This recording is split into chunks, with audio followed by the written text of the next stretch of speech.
Okay, this next story in A Fine and Pleasant Misery is called The Mountain Man. My chief career ambition as a youngster was to be a mountain man, but somehow it never worked out. I'm not sure why. One problem was my family. They were dead set against the idea of my going out into the fur trade and never passed up on an opportunity to point out the downbacks of the profession, the drawbacks of the profession. My grandmother had actually known some real mountain men back in the old days, but she had never taken a liking to them.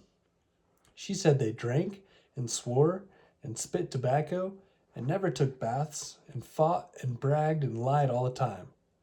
I don't recall, however, that she ever mentioned what was bad about them. There ain't no money in being a mountain man, Gram would tell me. She was fond of pointing out she had never known a mountain man who was the proprietor of the Bassett vessel of domesticity, and personal hygiene. Her exact words escape me at the moment. I was all for leaving school and getting started in the fur trade as soon as possible, but my mother wouldn't hear of it. She said I would have to wait until I was through the third grade or reach the age of 18, whichever came first. It's the law, she would say. The suggestion was put forth that we might find a loophole in the law if we looked hard enough. But Mom said she didn't think it was proper for a third grade teacher to be putting forth suggestions like that. My older sister, who liked to boast that she knew how to turn small boys into frogs and offered me as evidence, was always there to put in her oar and rile the waters of argument. "You can't be a mountain man," she would say. "You're afraid of the dark." Well, I certainly didn't see how she knew so much about what mountain men were afraid of and what they weren't. There were probably plenty of mountain men who were afraid of the dark, even though the length of their expeditions into the wilderness may have been somewhat limited by the handicap. One can easily imagine a grizzled old trapper asking, "Any sign of beaver a half day's ride from the fort?" In spite of these difficulties, I persisted in preparing myself for a career in the mountain man profession.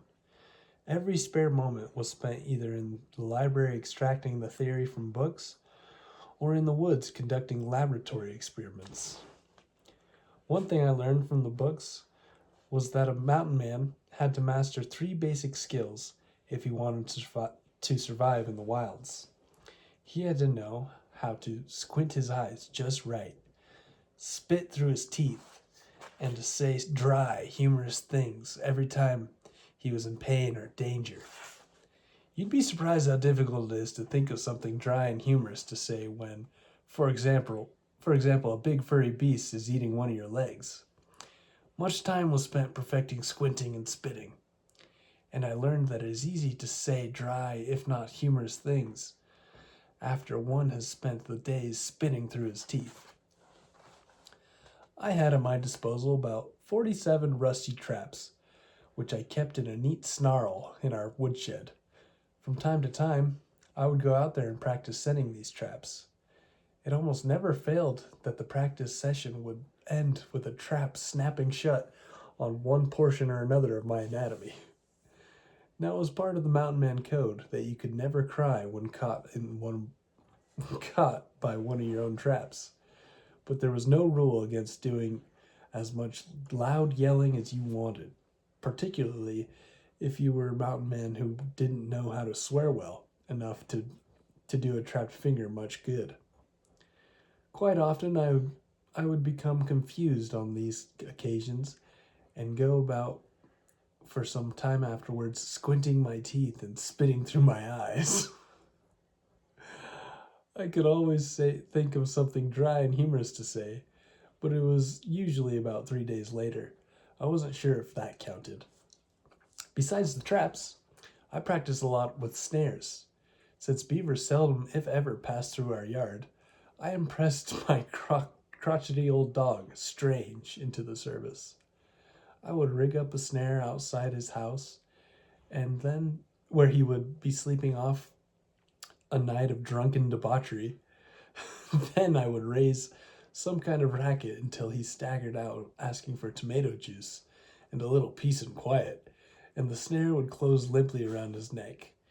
He would curse me roundly and lounge back into his den of iniquity, dragging the snare with him to be chewed up at his leisure, and when his stomach felt better. The only deadfall I ever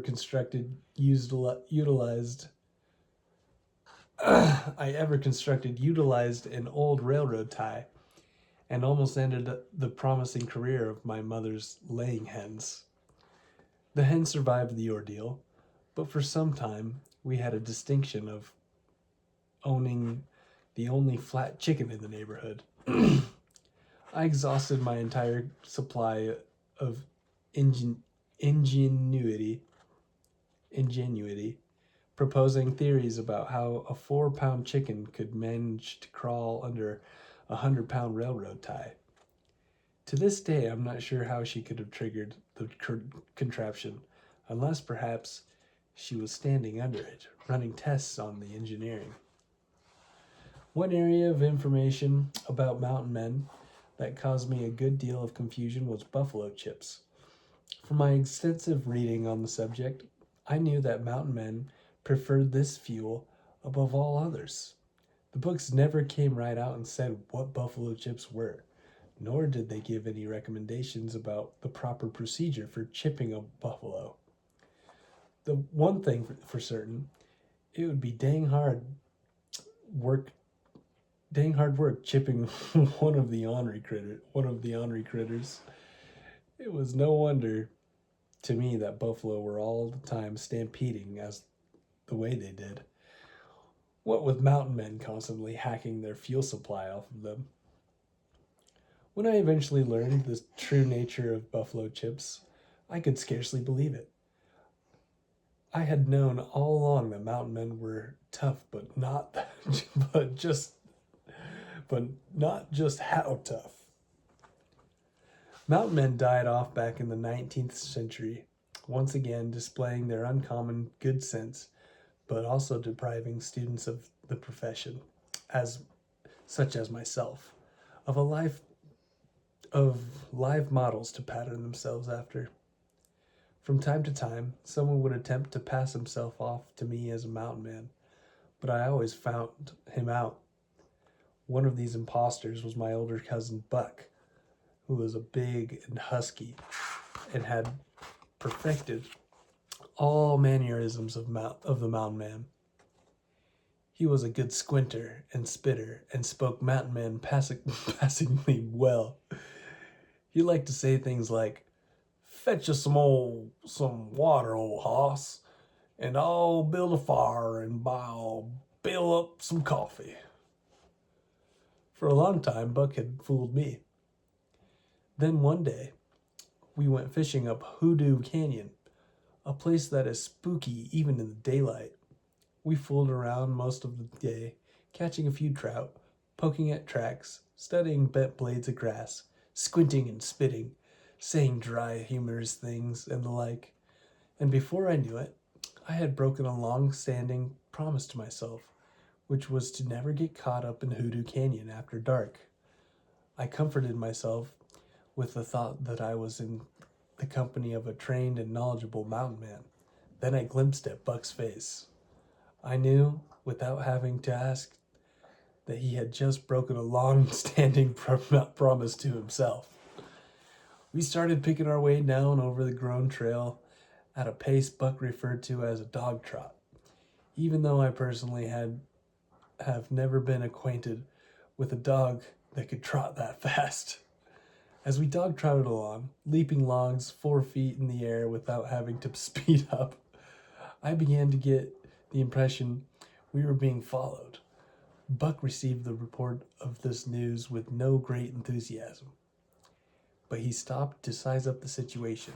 After all, if you are being attacked by something large and hairy, it's a good idea to know how large and how hairy. Every true mountain man knows that the worst thing you can do is let your imagination drive you into a panic. You want to look at your situation coldly and realistically. And that's exactly what Buck and I were doing when a long, cold, very realistic scream drifted down the mountain above us. As sounds go, it is registered right up near the top of the hideous scale. The only time I had heard anything like it was when a small, harmless snake managed to sneak into our house and hide in a drawer where my sister kept her underwear. "What's that?" I asked, attempting to feign idle curiosity. Buck was silent. Then, drawing up his vast knowledge, he identified the sound. "That was a blankety-blank scream," he said, thereby confirming my worst suspicions. No more had this been said than there was the sound of a large animal bolting off down the canyon, snapping off young lodgepole pines like they were matchsticks, bounding over huge logs, smashing its way blindly through thickets, snorting, grunting, wheezing for all it was worth. It took several seconds before I realized the large animal was Buck.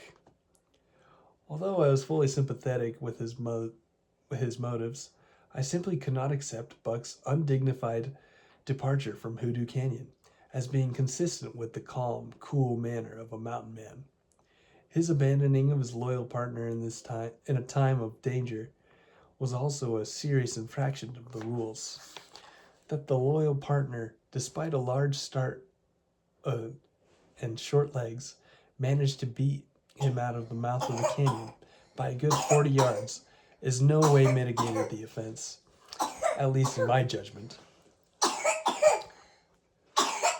Oh. My early training as a mountain man has stood me a good stead over all the years I've spent prowling about in the wilds on one pretext or another. But in the end, I failed to become a full-time card-carrying mountain man. The obstacles seemed to increase as the years went by. There's no question that a mountain man today would have a hard time of it. First of all, he would have difficulty finding a mountain unadorned with ski lodges, condominiums, televised towers, and the like. Then he would have to carry a briefcase for all his licenses, registrations, permits, draft and social security cards, health insurances, and so on. And that would take a lot of the fun out of it. There would be all the hassles with the fish and game departments, and the Forest Service would be forever flying over, spraying him with one kind of pesticide or another. The USFS recreation officers would probably hound him to use the prepared campsites for his own safety. He might get himself clear-cut up the mountains, and providing he would even find a few buffalo chips to ignite, he would have to run the risk of getting doused with a bomber load of fire retardant. It's probably just as well that I never became a mountain man. Still, some days, on the streets of the city, dodging stampedes of taxis and herds of muggers, squinting my eyes just right amongst the smog, sidestepping dog chips, and all the time trying to think of something dry and humorous to say, I frequently wonder where I went wrong.